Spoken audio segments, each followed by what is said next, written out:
A grande pergunta que se faz é: onde está Deus nessas catástrofes, nessas tragédias?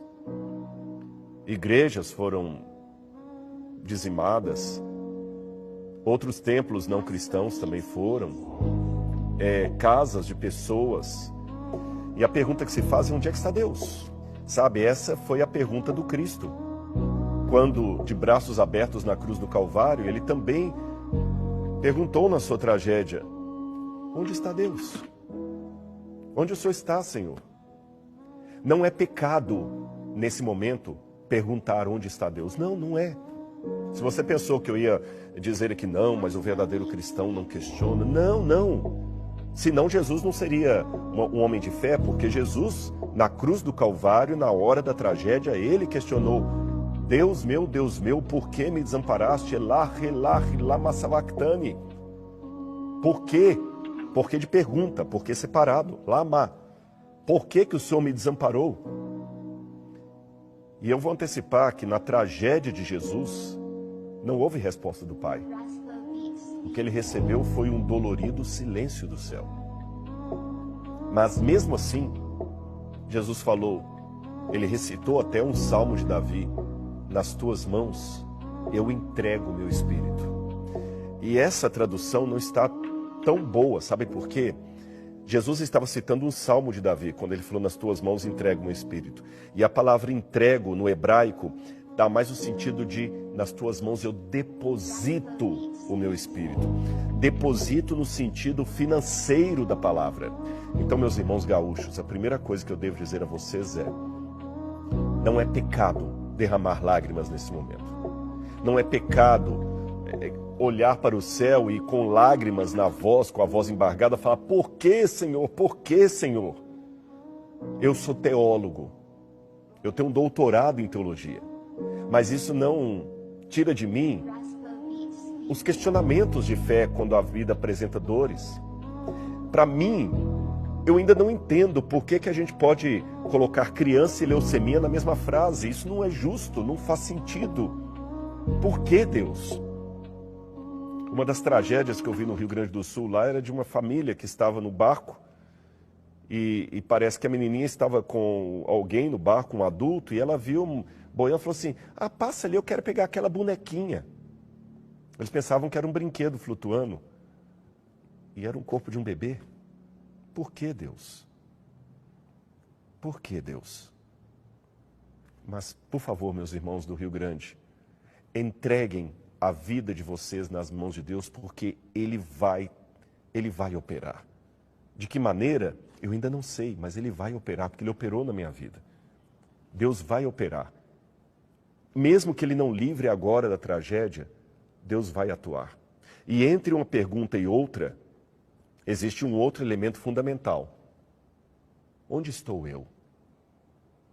Eu lembro de uma charge daquelas de jornal, onde tinha um tigrezinho, era um tigre com um menininho ali sempre. E o tigre conversando com o menino, e o menino perguntava para o tigre assim: às vezes, você não fica perguntando onde está Deus nas tragédias? E o tigre perguntou: eu não. E o menino: por quê? Eu tenho medo que ele faça a mesma pergunta de volta. Quando eu pergunto onde estava Deus nas tragédias do Rio Grande do Sul, eu também pergunto: onde está o Rodrigo nesse momento? Portanto, meu amigo, você que está agora comigo aí, ao invés de perguntar onde está Deus em tudo isso, vamos perguntar onde é que estamos nós em tudo isso. Nós podemos fazer alguma coisa. Quem é o responsável? Bom, uma vez, Jesus contou a parábola do joio e do trigo.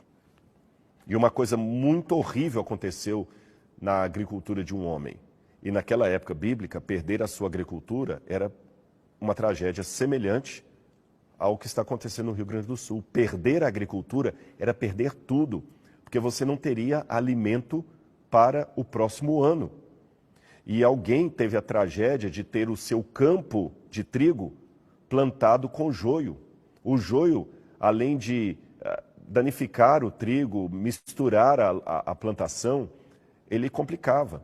E o homem falou assim: não, vamos deixar os dois crescerem, porque no dia da colheita eles vão poder separar um do outro, mesmo assim haverá um prejuízo, porque agora eu não tenho mais 100% de trigo, uma boa parte é joio. Aí a parábola termina com essa nota aqui. Ele, porém, respondeu, um inimigo fez isso. Então a primeira resposta que eu posso dar sobre o que aconteceu no Rio Grande é, um inimigo fez isso. E como é que Deus age nessas horas? Eu quero ler mais uma passagem para vocês, João capítulo 9, versículos 1 e 2, porque a gente sempre fica procurando um responsável. Quem fez isso? De quem é a culpa? Queremos alguém para culpar. João capítulo 9, versículos 1 e 2 diz assim, enquanto Jesus caminhava, viu um homem cego de nascença. E os seus discípulos perguntaram, mestre, quem pecou para que esse homem nascesse cego? Ele ou os pais dele? Olha, a gente sempre quer achar um culpado. Muita gente está assim, é o governo, é o descaso com as questões públicas, é o político, não, é o próprio povo que joga lixo nos bueiros, por isso que o bueiro encheu, é a ganância do homem que construiu. A gente sempre quer encontrar um culpado. Mas eu pergunto a você, por mais que talvez existam pessoas que não cumpriram sua parte e participaram na tragédia, ainda que a irresponsabilidade de alguns possa ser um dado real, agora, nesse momento, é dessa discussão que nós precisamos? Raciocine comigo. E eu estou na Bíblia mostrando que a gente sempre quer buscar um culpado. É igual os judeus ali com Jesus. Mestre, quem pecou para ele nascer cego? Ele ou os pais dele? Olha a resposta de Jesus. Preste atenção. Nem ele pecou, nem os pais dele. Mas isso aconteceu para que nele se manifestassem as obras de Deus. Veja bem, quem pecou para que o Rio Grande do Sul tivesse essa tragédia? Os políticos ou o povo? Eu digo aqui nesse momento, não é questão de falar quem pecou, se foi o povo ou se foram os políticos. Eu vou dizer que talvez isso aconteceu no Rio Grande do Sul para que se manifestasse ali a glória de Deus. Como, Rodrigo, poderia manifestar a glória de Deus nessa tragédia? Vou falar a você como. Se talvez não tivesse acontecido o que aconteceu no Rio Grande do Sul, nós estaríamos agora apenas recebendo ataques e fazendo ataques na internet aí, de um lado contra o outro, por causa de uma coisa que aconteceu, por causa de outra coisa que não aconteceu, que deveria estar. E agora, a minha preocupação maior é com o meu irmão que está precisando de mim.